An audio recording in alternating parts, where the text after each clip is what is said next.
અહીંયા બે વાક્યો આપેલા છે, ઇટ્સ માય પેન અને બીજું પણ વાક્ય છે ઇટ્સ માય પેન. હવે આ બે વાક્યમાંથી એક વાક્ય ખોટું છે અને એક વાક્ય સાચું છે. તો શું તમે કહી શકશો કે આમાંથી કયું વાક્ય ખોટું છે અને કયું વાક્ય સાચું છે? બંનેમાં ઇટ્સ માય પેન લખેલું છે, પણ એક વાક્ય ખોટું છે અને એક વાક્ય સાચું છે. ફરકમાં એટલું જ છે કે અહીંયા ITS છે, જ્યારે અહીંયા ITS અને S ના ઉપર એપોસ્ટ્રોફી S આપેલો છે. આટલો જ ડિફરન્સ છે. પણ એક વાક્ય ખોટું છે, એક વાક્ય સાચું છે. તો કયું વાક્ય સાચું છે અને કયું વાક્ય ખોટું છે, શું તમે મને જણાવી શકશો?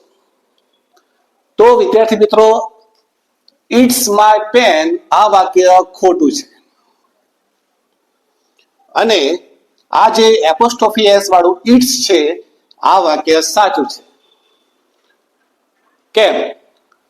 તો આ જે ઇટ્સ છે આ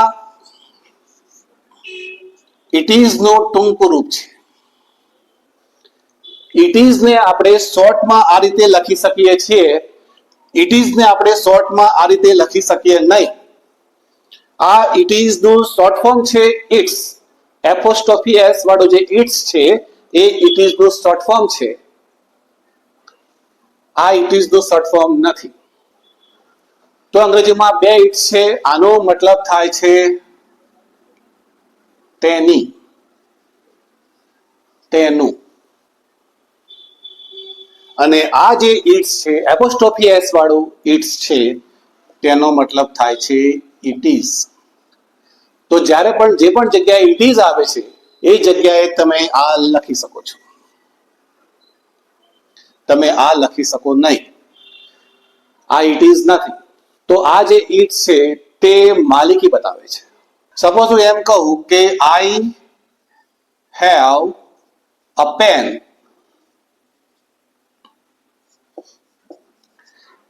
Its color is white. તો મારી પાસે પેન છે અને તેનો કલર સફેદ છે. I have a pen, its color is white. તો આ it is નથી, આ તેનો, તેની, એ રીતે આનો મતલબ થાય છે. તો અહીંયા જે ત્રણ વાક્યો છે આ ત્રણ વાક્યોમાં તમે આ રીતે શોર્ટમાં ઇટ્સ લખી શકો છો. અહીંયા ઇટ્સ લખી શકો છો, ઇટ્સ લખી શકો છો, ઇટ્સ લખી શકો છો. આ ઇટ ઇઝ ની જગ્યાએ તમે આ ઇટ્સ લખી શકો છો. તો વિદ્યાર્થી મિત્રો, અહીંયા થોડી એક્સરસાઇઝ છે તમને વધારે પ્રેક્ટિસ થાય એ માટે. પહેલી છે ખાલી જગ્યામાં નંબર 1, ખાલી જગ્યા રેનિંગ આઉટસાઇડ. તો અહીંયા કયું ઇટ્સ આવશે? તો અહીંયા આપણે ઇટ ઇઝ સેટ કરી શકીએ માટે આ રીતે આવશે ઇટ્સ રેનિંગ આઉટસાઇડ. જ્યાં આપણે ઇટ ઇઝ સેટ કરી શકીએ ત્યાં આપણે આ રીતે લખી શકીએ છીએ. ધ કેટ ઇઝ લીકિંગ ખાલી જગ્યા પોઝ. તો લીકિંગ નો મતલબ થાય છે ચાટવું. બિલાડી તેના પંજાને ચાટી રહી છે. તો તેના પંજા માટે આ ઇટ્સ આવશે. ખાલી જગ્યા માય મોબાઈલ. તો ઇટ ઇઝ માય મોબાઈલ. તો ઇટ ઇઝ ને આપણે શોર્ટમાં આ રીતે લખી શકશું, ઇટ્સ માય મોબાઈલ. ખાલી જગ્યા ચાર્જર ઇઝ લોસ્ટ. તેનું ચાર્જર ખોવાઈ ગયું છે. મોબાઈલનું ચાર્જર ખોવાઈ ગયું છે. તો તેનું ચાર્જર એટલે કે ઇટ્સ ચાર્જર ઇઝ લોસ્ટ. તો વિદ્યાર્થી મિત્રો, જો વિડીયો ગમ્યો હોય તો લાઈક કરજો, શેર કરજો અને આવા જ ઇન્ટરેસ્ટિંગ ગ્રામરના વિડીયો માટે મને ફોલો કરજો. Thank you for watching my video.